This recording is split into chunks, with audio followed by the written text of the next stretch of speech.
Welcome to another CEO Wisdom podcast. Today with us is Dinakara Nagalla. He's an AI innovator, visionary. He's in aviation, MRO, also in SaaS and enterprise software. Started a bunch of companies. I see Fleet MX Aviation Solutions since 13 years. I see Audi. I see Siam, Altiverse, and Chetana Foundation USA. So serial entrepreneur right there. Just glad to have you on. Dina, tell us a bit more about yourself and what you're up to nowadays.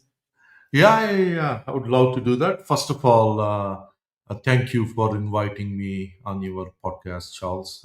It's great to be on this. And also, I want to thank you for your audience to join this whenever we publish it or whether it's live or not. So, thank you. So, my life began in aviation. That's where I started my life when I moved from India.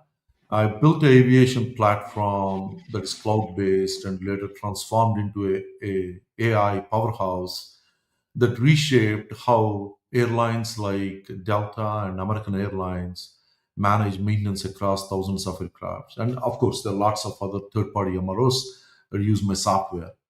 Um, that journey isn't a pitch deck, wasn't a pitch deck story. It was sweet, lots of setbacks, sheer persistence on behalf of me and my team, who was amazing through the process, and also my investors who believed in me. What there started as an idea turned into a global force software, and eventually it ended up acquired by IFS. It's a multi-billion-dollar industrial AI company, and we are part of the A&D division for IFS. So truly, what I am proud of isn't just the deal that was made, it's that we pulled this off while staying true to our values: trust, transparency, bringing real ROI to the end users, and a real impact to the industry. So that's the aviation story. Um, Moving forward, I'm still working and supporting and building that company, building that business within IFS. Now I'm also working into other platforms, mostly consumer here. One of the platforms is RT. It's a platform where it brings educators and learners together on a single platform, and AI is the backbone of that entire platform. It transforms how you learn, it transforms how you get the feedback, and how you use that to grow your life. Same thing works for educators too. Then I also, as my life ambition, I'm also building a platform called Siam that's meant for, in Sanskrit, that means help. So I want to make help a mainstay. I want people to be able to ask for help without feeling shy, or they know where to go and do it. Right now, if someone wants to go get help, there isn't a place they can go do that. You can Google anything easily, you can donate to some causes on some nonprofits, or the other GoFundMe type platforms. But really, this platform is being built based on trust, AI based on technology. AI is the backbone, and the easiest way to get help is science. Now, moving off of that, I am excited to release my first mental health support platform next week. One of the biggest things that's going to change is how you receive mental health support. How it's going to help and enable conventional therapy supporters into a bring them into digital age. I'm very very excited. I'm not going to speak about it right now because I want to wait for the press release to come out. But that's where my life is going, doing stuff with AI and changing lives. Sorry, that And was very that's long-winded. no, that's good. You're into a lot of things, right? But is it fair to say for 13 years you were mostly into Empower MX, and how did you build it to the 1.5 billion acquisition that you had some time ago? So when I started my career at American Airlines in Dallas and Tulsa, Oklahoma, when I first moved to US in 1998 from Southern India. I graduated from from the universities there, so I had an opportunity to rebuild American Airlines applications, which were in legacy, into back then a new generation technology, which was Java, that's coming on board. So I helped build that technology up for maintenance, repair, and overhaul. So that really shaped my career on what I learned from that industry, how it supported the mechanics, technicians to do their job most effectively and efficiently. Then later I kind of moved into doing more consulting, then transitioned to um, building Empower MX. One of the investors that is in the space, he and I joined forces. I built the technology. He supported me through investment, and we later exited last year July. We exited last year July from that venture. And in your book that you released some time ago, Becoming Human, do you talk about like, yeah, that journey, like what happened in those 13 years as an entrepreneur? Where were Right. you before you started that company, and where are you today? Before I started the company, I'm an young, ambitious man that is fearless and ready to do anything and not worried about what's in front of me, what's behind me. I'm the same, nothing changed. But what taught me through that journey is how important it is to be a kind and empathetic leader, particularly to the people that are looking at you to lead you. It's so important to build that trust because most of the team I worked with, they stayed with me. That's including my offshore team and the team in US. 80% of the team stayed with me throughout this journey. So I'm very, very thankful. That shaped my life completely. So I transformed from being a result oriented, goal oriented leader to a more empathetic, kind, and technology is always there, a result driven leader. So my priorities changed. And was it stressful to, yeah, contribute to plane maintenance, knowing that one mistake could kill 200, 300 person at a time?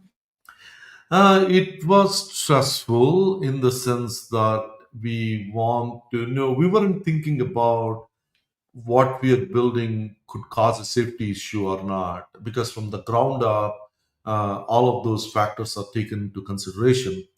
But what we are more focused on is the technician, people that are going to use my product. That's who we focused on the most, and how to make their job easier, how to support them to do their job. Because the software is not going to turn the wrench, but what we can do is give him the stuff he needs, right when he's performing his job. So my software, at a minimum, it gives 10 to 15% back on every maintenance event that's performed on the aircraft. So when you take $1 million event, maintenance event, we give back to the airline 100,000 to $150,000, or to the third party MRO that is doing that maintenance. That's the kind of impact my software has caused in the industry. It's tremendous. Now, the exit that you have, how life changing was it? Is it the kind of exit you don't ever need to work a single day in your life? And did you feel sort of bored after the exit, like searching for purpose again? No, not at all. Not at all. The exit has nothing to do with how it impacted my life. Exit is the exit. But it really lit me up to do more. What we have done in aviation, I want to do that to other industry, particularly in education, mental health, consumer industry like real estate and stuff. So this really the AI the AI advances is powering my ambition to do much more than what I have accomplished in the last 15 years. I kind of begin like I'm restarting my life again in a good way. I'm excited. Interesting. And should founders start with like a $1 billion exit in mind, or should they become like purposeful before they start their company and transition that purpose in their company instead of just being more money oriented. So my just to clarify, my exit is not $1 billion exit. My company was acquired by FS, who is $1 billion+ company. That's a clarification. So now that's a very important question. My opinion, you should never focus on exit. You should focus on what value you're bringing and what problem you're solving, and and are you solving it in the right way, right? So I mean, there are many ways you can put a solution in place, but the reality is, are you solving the right problem? And how important it is that the investors need to invest into that problem if you want outside investment. Exits will automatically happen if you're solving the right problem. If you focus on too much that I want to make this much money, you're going to lose people along the way. The real important goal of building a world class product for the problem you're solving will be out the window. Right. And 13 years in the same company, usually the cycle in Silicon Valley is more around like 5 or 4 years. You build in quite a specific niche, but did it feel like quite a long time working at the same problem and cracking that one up? Like, is resilience, grit needed in that case? Yeah, you hit the nail on the head. It's a niche industry, which is why it kind of took the time it took. And then we also kind of built the product more organically and expanded. Even though it's a niche industry, the breadth of that industry is quite huge, right? It's not like one single product.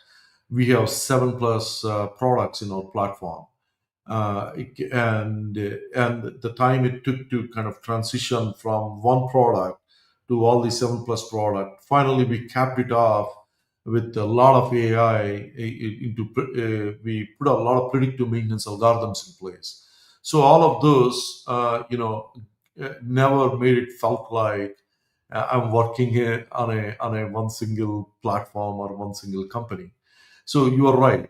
It was a long time. However, it never felt like that because the challenges are unique.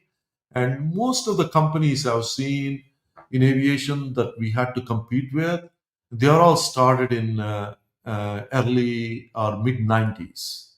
And a lot of them kind of exited around the same time, but there are several of them still in business and with investment still going into them. So compared to their stories, I think I probably exited early. Right. And nowadays, you're into AI, you're into the metaverse. How did you discover these new fields? Were they like just hand in hand with what's going on in aviation? And do you feel that these new companies will be as successful as Fleet MX? That's a great question. Most of the work I'm doing right now is born out of my day-to-day life. I have four kids. I come from the family of educators. We have a bunch of schools in India that I grew up in the middle of, and so education is like a primary passion for me.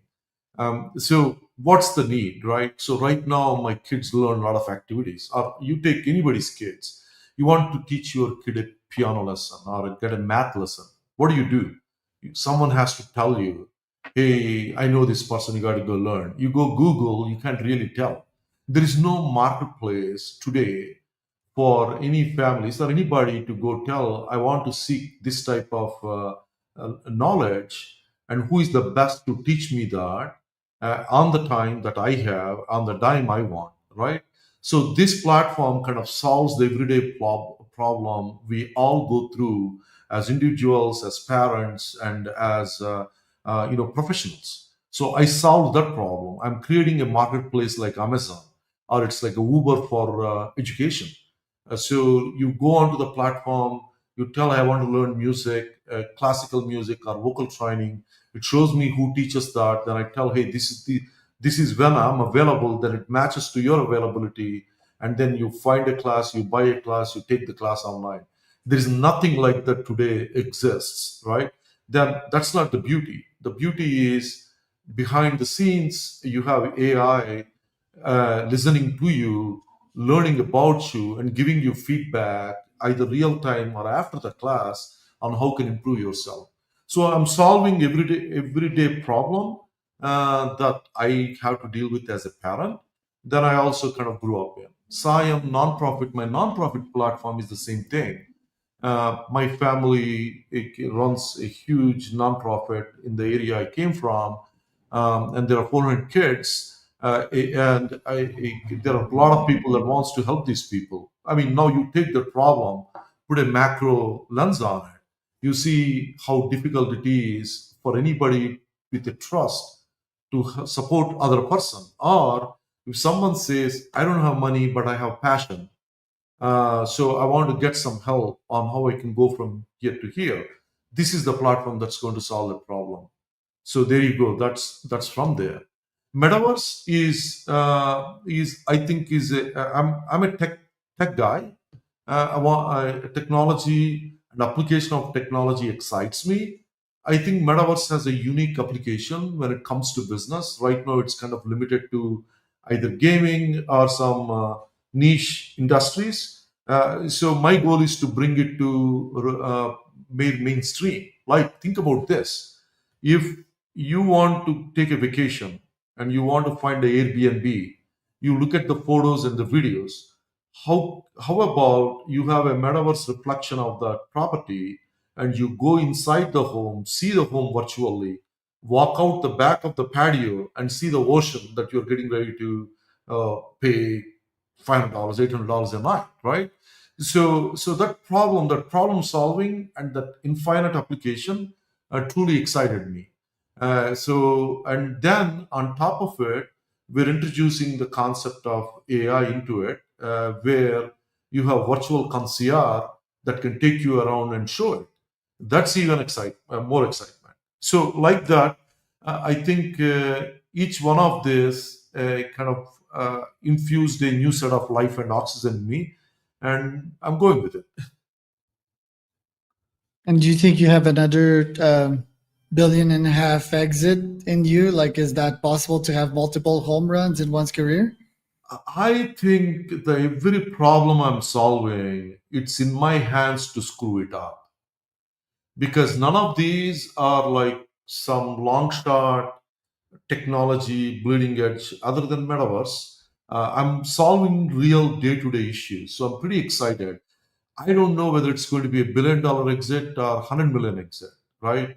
But what I do know is this is a problem that requires a solution, and and I'm solving that. And same thing with the therapy, right?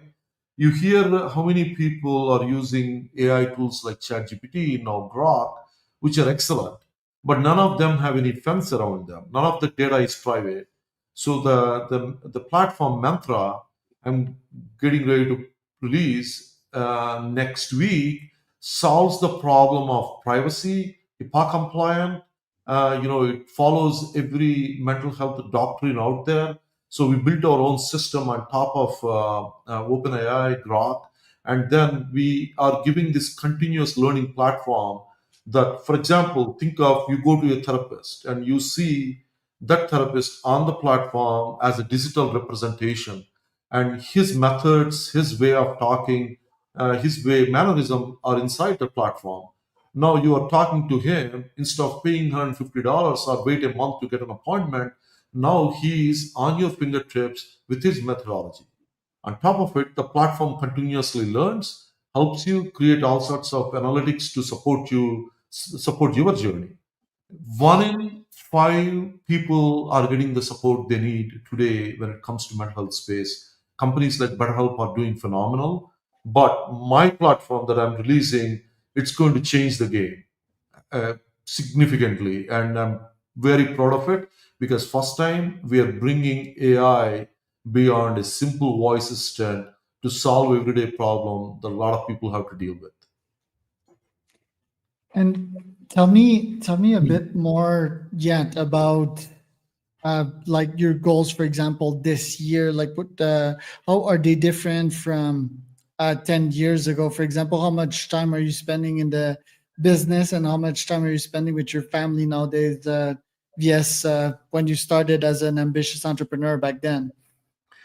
Right. So, my life, I think that's a very, very important question. I don't care for TV. I don't like TV. My social life is really minimal, enough to take care of me mentally.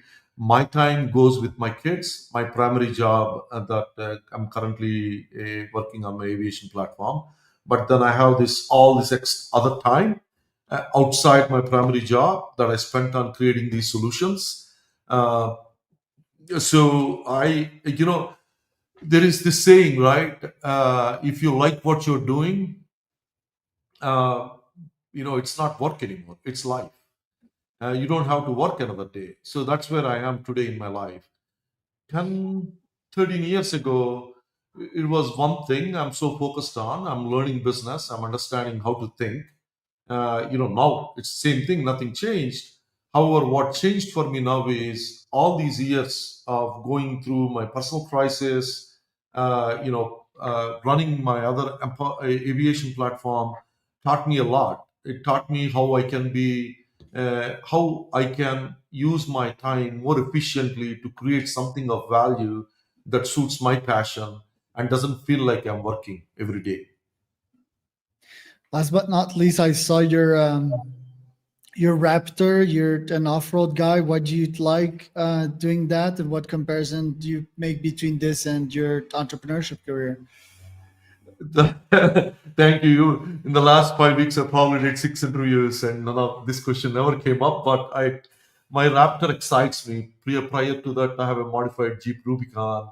Off-roading excites me because you're navigating through complex obstacles and trying to get through that. It's adrenaline pumping. It's not a sport, but it's an activity. So that really gets me going. Those challenges really excites me. So when I first got on a trial, it's a four-star diamond trial, and I looked at it and I said, I'm going to do this. I didn't think, I have no experience. I mean, this is 7 years ago. So I just got on the trial with my kids, and it really got me going. However, I got stuck, and a lot of times people pulled me out of it. But then I transferred to my Bronco, and the amount of vacations I took on it, the work I did on it in New Mexico, Colorado, it is just pretty phenomenal. I was able to see stuff that I couldn't otherwise see, while I simultaneously get the excitement of uh, taking risk, enjoying that risk, and come on the other side with a smile and without putting a dent into my dent into my gear. So. Love that. Well, Dina, thanks for showing up today. Where can people find out more about you? So dinakaranagalla.com, or you just Google me, Dinakara Nagalla, my LinkedIn. So you'll find plenty of stuff around me. Do uh, go look on Amazon. My book, Becoming Human. I think it will help you think life differently. I wouldn't go as far as saying it will transform your life. That the decision you can make. But I think everyone should take a peek at it if you have interest in the type of subject. But otherwise, yes, you can Google me and you'll find all sorts of information on me. So it's Dina and Charles.